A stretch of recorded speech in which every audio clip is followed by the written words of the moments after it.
Maulid Nabi itu sebenarnya dari Al-Quran atau tradisi?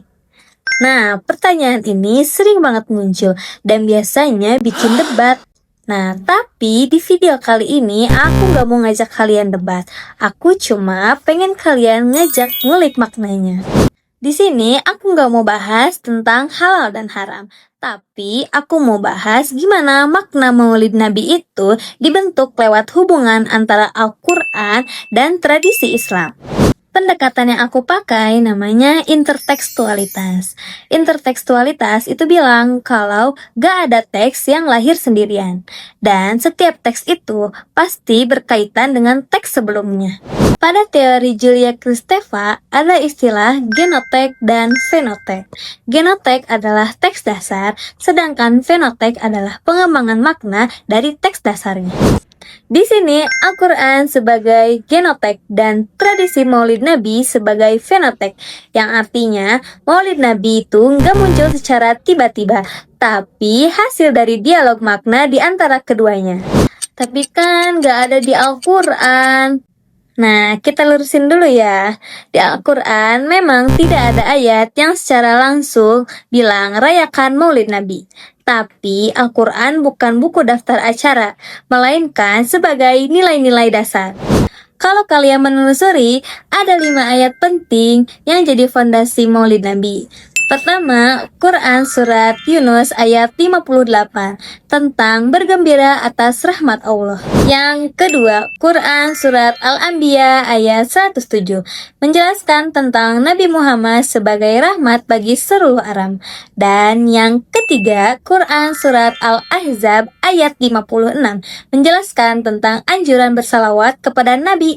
Yang keempat, Quran Surat Al-A'raf ayat 104 menjelaskan tentang perintah membaca dan mendengarkan Al-Quran. Dan yang kelima, Quran Surat Al-Ahzab ayat 21 menjelaskan tentang meneladani Rasulullah sebagai uswatun hasanah.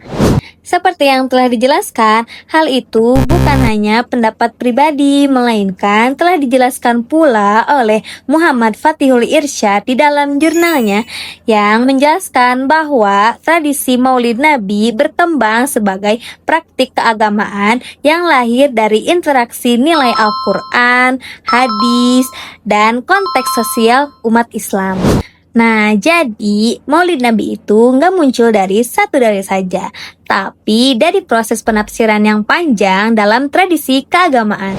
Dalam tradisi Islam, ulama menjelaskan bahwa tradisi Maulid Nabi isinya itu sebenarnya amalan yang sudah dikenal seperti membaca Al-Quran, bersolawat, bersedekah, dan menceritakan tentang Nabi Muhammad SAW. Jika dilihat secara intertekstualitas, di sini terjadi dalam 3 jenis.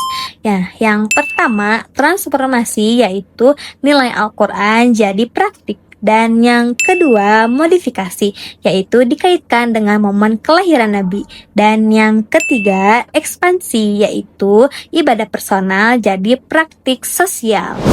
Jadi, melalui pendekatan intertekstualitas ini, tradisi Maulid Nabi bisa dipahami sebagai rekonstruksi makna dari nilai-nilai Al-Quran yang hidup dalam tradisi Islam. Nah, ini menunjukkan bahwa ajaran Islam gak hanya berhenti di teks, tapi terus dimaknai dan dihidupkan dalam tradisi umat. Hanya ini yang bisa aku sampaikan, semoga kalian paham ya. See you next time.